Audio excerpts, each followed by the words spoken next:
Siglos de Oro 1, volumen 3.0, por un servidor, Alfredo Traveseras Maldonado. Y en este video vamos a hablar del Segundo Renacimiento. El Segundo Renacimiento coincide con la etapa de gobierno de Felipe II. Y hay varios aspectos que dan origen a este pues llamado Segundo Renacimiento. Una de ellas es la contrarreforma religiosa, y la que yo diría que es la principal, pues provoca el nacimiento de una nueva espiritualidad, de un nuevo fervor religioso en España, lo que a su vez ocasiona que la poesía amorosa fuera cambiada o que mutara a una versión llamada lo divino. Un ejemplo de esto es Noche Oscura de San Juan de la Cruz, tema que desarrolló más adelante en el tema de la mística. Y pues justamente hablando de la mística, sucede que esta misma nueva espiritualidad provocó varios cambios en la lírica del entonces, y así nacen dos corrientes poéticas: la mística, la ya mencionada mística, y la ascética, como un resultado pues de este fervor religioso. El ascetismo es una doctrina filosófica o religiosa que usualmente busca explicar los esfuerzos necesarios para que el alma alcance un estado de atención o perfección, que busca más que una experiencia religiosa, una experiencia espiritual. Varios ejemplos de esto pues pueden ser el nirvana, o algo más reciente en la psiconáutica, lo que llaman la muerte mística o el ego death. Y algunos de los mecanismos que se usan para tener esta ascensión o este estado espiritual superior, pues es el ayuno, por ejemplo, la flagelación, y pues más recientemente el uso de sustancias, también la meditación, el orgasmo. Se supone que son momentos en los que la conciencia parpadea, ya sea porque han sido llenados de estímulos y la conciencia escapa, o porque han sido inhibidos en los estímulos. Tienen que ser estos dos extremos para que hoy día se llama conciencia, en su entonces alma o espíritu. Es como ya mencioné, es un tema más espiritual que religioso, por lo tanto pues hay varias interpretaciones, hay varias escuelas, hay varios nombres, y cada quien pues tiene sus técnicas. De hecho se elabora justamente sobre ese tema en una parte de un episodio de un podcast llamado Magia Caos, sobre los mecanismos para los parpadeos de la conciencia y la ascensión espiritual. Y el otro es la mística, que tiene una relación más cercana a la religión. Retomando un poco antes de adentrarme en la mística, como comenté, uno de los, por así llamarlo, exponentes más importantes es San Juan de la Cruz con la Noche Oscura. Pero fue pupilo, discípulo de Fray Luis de León, que es uno de los poetas más importantes pues, de esta misma segunda fase del Renacimiento español. Y su obra forma parte no de la mística, sino de la ascética.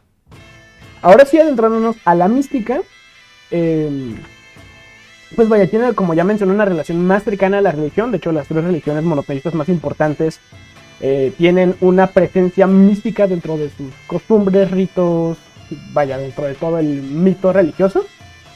Y atiende a una experiencia de comunión o unión con Dios. Usualmente está relacionada con la santidad y es una experiencia exclusiva pues para unos pocos. Se busca la perfección del espíritu humano. Hay varias vías que explico un poco más adelante de cómo se puede llegar a acceder a este estado de contacto con Dios. Es lo que la diferencia de la ascética. La mística sí demanda la existencia de una deidad, porque se supone que se tiene un contacto con esta máxima autoridad divina, y que se alcanza justamente por gozar de un favor divino, ya que el humano sería incapaz de llegar por sus propios medios. La deidad tiene que proveerle la facultad al practicante para tener esta conexión.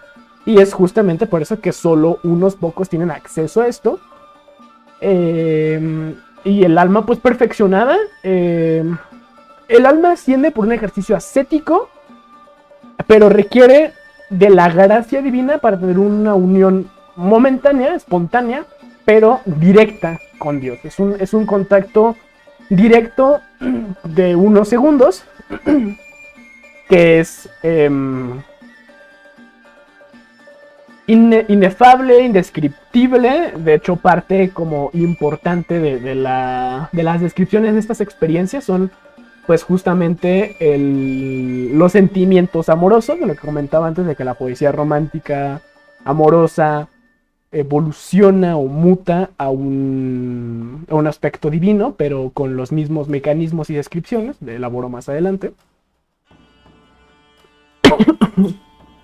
Y estas experiencias son denominadas visiones o éxtasis místicos, pues de los que son propios una plenitud y un acceso a información o conocimiento tales que pues son, como ya expliqué, caracterizados y explicados como inefables por los que han tenido la dicha de acceder a ellos. Referente al tema de las vías, hay 3, que son las que se supone que tiene que sufrir el practicante para llegar a esta comunión con Dios. La primera es la vía purgativa. El alma se purifica de sus vicios y sus pecados mediante la penitencia y la oración. Las atracciones por sí mismas no tienen por qué ser malas, pero el apego es lo que es dañino, porque impide o roba atención que se podría ofrecer hacia Dios. Se demanda una plenitud de no solo de interés, sino de aspectos integrales, de la presencia de Dios en aspectos integrales del practicante, básicamente. Y la privación corporal y la oración son los principales medios de esta vía purgativa, justamente como para limpiar el sistema de todo lo físico. Luego está la vía iluminativa, que pues ya una vez purgado, purificado el cuerpo, bueno, el alma se ilumina al someterse a la única voluntad de Dios, completa y únicamente a la voluntad de Dios, está a su total disposición. El alma se halla ya limpia y en pues un desamparo y angustia interior es arrojada por sí misma sin el contacto de esta deidad superior. En las religiones con un inframundo se supone que los demonios o los antagonistas divinos tientan entonces al alma, y esta tiene que probar su valía soportando estas tentaciones y estos engaños, siguiendo, confiando en la luz de la fe o en este aspecto religioso que guíe, de lo que comentaba antes, de orientarse completamente a la deidad, al Dios, pues justamente confiando en ella y en completa honestidad, sin engañarse, porque recordemos que estos dioses tienen la omnipotencia, la omnipresencia y la omnisciencia, por lo tanto lo saben, lo pueden y están en todos lados, así que si tratas de engañarlos, se van a dar cuenta. Y requiere hacerse con humildad, porque la decisión de la comunión con Dios, de la unión, no es posible a menos de que el Dios lo decida, de que esta deidad superior lo decida. Por lo tanto, hay que complacerlo.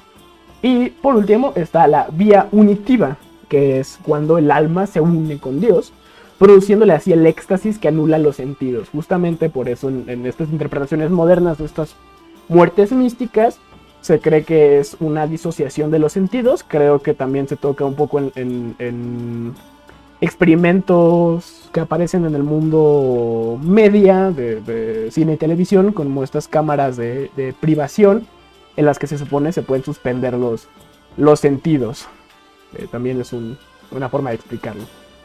Y a este punto, es el punto al que solo llegan los que han sido elegidos por Dios. Y es, como ya mencionamos, difícil de describirlo con palabras, porque la lengua humana no es capaz como instrumento de describir una experiencia tan inefable y fuera de las convenciones y comprensiones humanas. De hecho, pues si fuera más común, posiblemente se desarrollaría alguna clase de vocablo para definirlo, pero pues por lo pronto es así.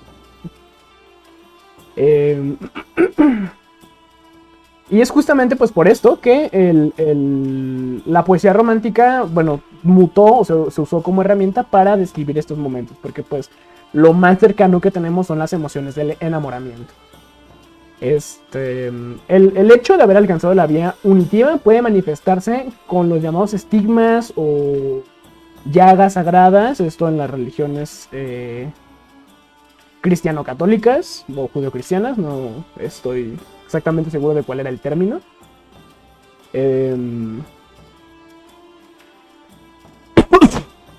Y como el máximo exponente, o al menos el que voy a mencionar aquí es, vaya, La Noche Oscura de San Juan de la Cruz, me parece el ejemplo más evidente. Y justamente en Noche Oscura del Alma, que está compuesto en liras, narra como una joven sale disfrazada de su casa para reunirse con el amado, que en este caso es Dios, a quien se entrega completamente. La joven representa el alma, el amado es Dios, esta huida es esta ascensión hasta llegar a la conexión con Dios. Debo reconocer que yo por el contexto y tal, en todo momento veía una referencia o un paralelismo con la divinidad, pero la verdad es que el poema por sí solo no nos da una pista de que sea realmente algo romántico. Y justamente también en este periodo es cuando se escribe el Quijote, que es muy buena. Mentira. El Quijote, escrito por Cervantes, es no solo un clásico de la literatura universal, sino también podría ser el pináculo de la literatura en español. Es una obra profundamente crítica, según Jesús G. Maestro, escritora de La Crítica de la Razón Literaria, si no mal recuerdo. La denomina el genoma de la literatura. Está contenida dentro de esta obra el ADN de todos los géneros literarios, está transformado y dentro de él están conglomeradas todas las genialidades literarias previas a su época y después de su época, según el caballero, lo estoy citando casi que textualmente. Es una obra que supuestamente parodia los libros de caballerías, pero para el entonces en el que la obra sale a la luz, los libros de caballerías ya no son tan frecuentes o tan populares como cabría esperar. Entonces, lo que realmente es esto es una crítica al idealismo, a la sociedad, es una obra fuertemente crítica, es una obra fuertemente satírica, en la que el creador, la presencia de Cervantes está diluida entre todos estos narradores que eventualmente están, los que narran la primera parte, luego cuando se supone que se encuentra el manuscrito. Entonces, una obra construida tanto dentro como fuera del mismo texto para engañar, mentir o distraer al lector. En el Quijote pues vemos la vida de alguien obsesionado con las caballerías que pues es definido como un loco y vive en la fantasía por esta misma locura, pero todo en un sentido paródico justamente de lo visto en los libros de caballerías. Es con el tema con el que creo cerramos el semestre y con el que empezamos el siguiente, bueno, el curso de Siglos de Oro 1 y empezamos Siglos de Oro 2. Y este fue mi tercer y último video para Siglos de Oro. Me disculpa por la hora. Hubo unas pequeñas incompatibilidades con mi micrófono y luego con mi equipo de cómputo, pero están solucionadas de la mejor manera. Gracias por ver. Perdón por el texto ahí.